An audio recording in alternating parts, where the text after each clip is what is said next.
misaotranao jeso malalo tratrizao fotoana mamizao ianaranay antongotrao izahay izay mpianatrao koa mitenenare jeso malalo izahay iaino tsaranao ka iroteny avy aminao itoetsabetsakao amponaya koa mitenenare jeso malalo izahay iaino tsaranao ka iroteny avy aminao itoetsabetsakao amponaya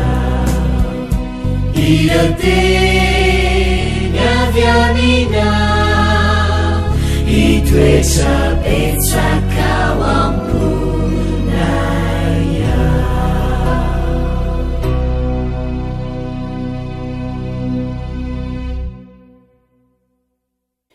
Miarabantsika rehetra indray tafahoana amin'ity fotoana fiarahana mianatra ny tenin'Andriamanitra ity.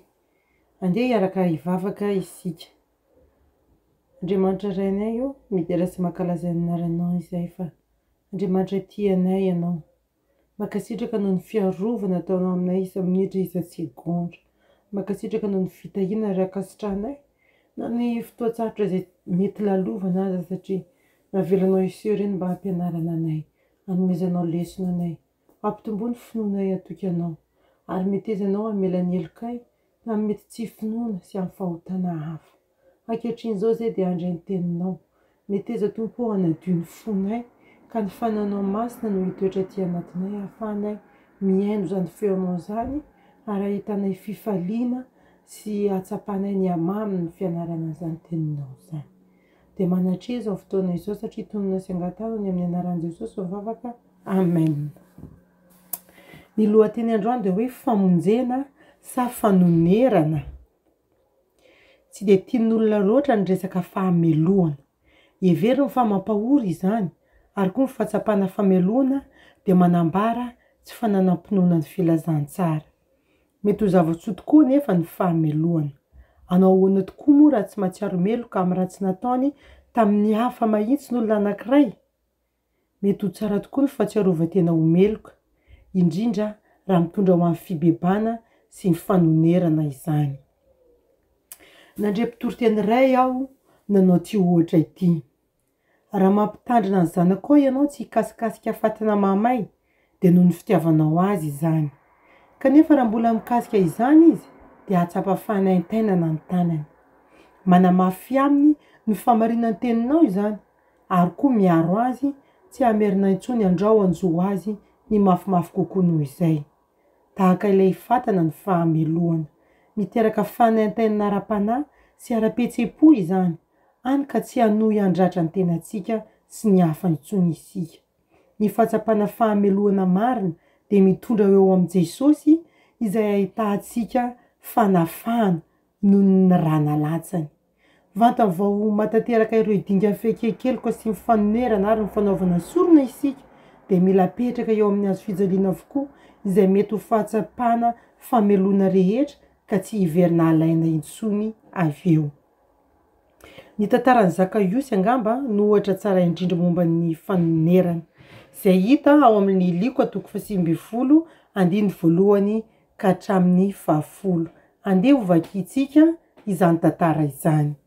Ary Jesosy niditra ka nandeha namaky an'i Jeriko. Ary indro nisy lehilahy atao hoe Zakaiosy izay lehibe mpamory hetra sady nanan-karena. Ary nitady hahita izay Jesosy izy, kanefa tsy afaka noho ny habetsan'olona ny fanety satria fohy izy. Dia nazakazaka ny aloha izy ka nanankavy izany Jesosy, fa efa andalo tamin'izany lalana izany izy. Ary rehefa tonga teo Jesosy dia niandrandra ka nanao taminy hoe: "Ry Zakaiosy, midina faingana fa tsy maintsy mitoetra ao an-tranonao aho anio." Dia nidina faingana izy ka nampiatrano azy sady faly. Ary raha nahita izany izy rehetra dia nimonmonina ka nanao hoe lasa andeha hiantrano amin'izay lehilahy mpanoty izy. Fa Zakaiosy kosa nitsangana ka nanao tamin'ny Tompo hoe: endro tompoko, ny atsazaka mifananako omeko ny malahelo, ary raha misy zavatr'olona nalaiko tamin'ny fanambakana dia onerako avy efatreny izany.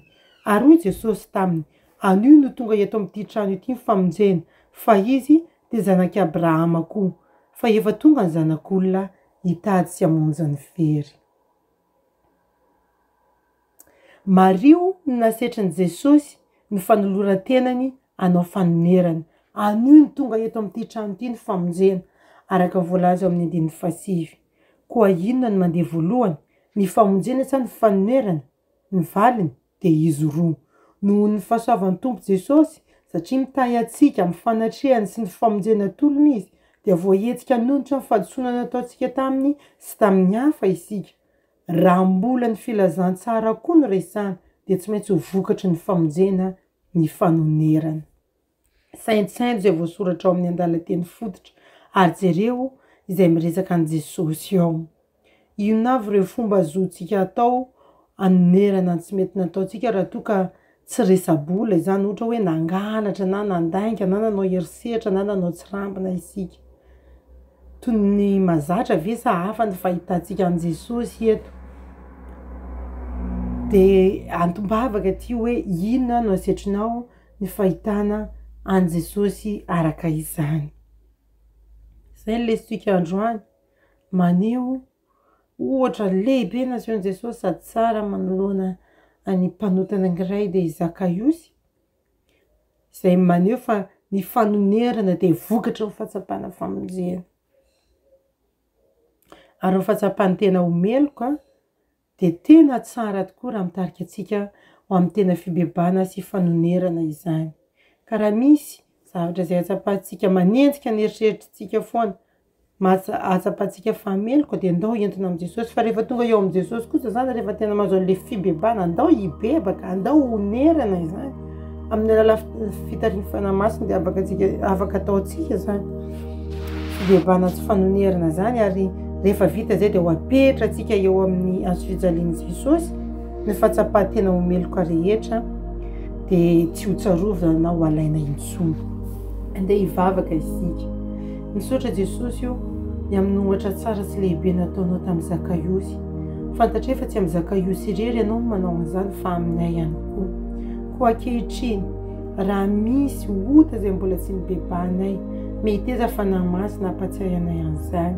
Ary raha misy kosa izay manetsika ny eritreritray ao ny fanamelohana noho ny tsy nety natao, dia indro izay manatona anao Jesosy, mibebaka, mamindrafo aminay, avelao ny elokay ary ampafantaranay ahoana ny tokony hanonerana izany tsy nety nataonay izany, dia omeo anay ny fiadanam-pon'ny olona voavela eloko. Ka io manokana ity piaino ity, tonona ny vavaka amin'ny anaranao irery any. Amen. Dia izay indray ny mamarana fotoanantsika androany, mametraka ny mandrapitafa sy mandra-piaino amin'ny manaraka indray veloma tompoko.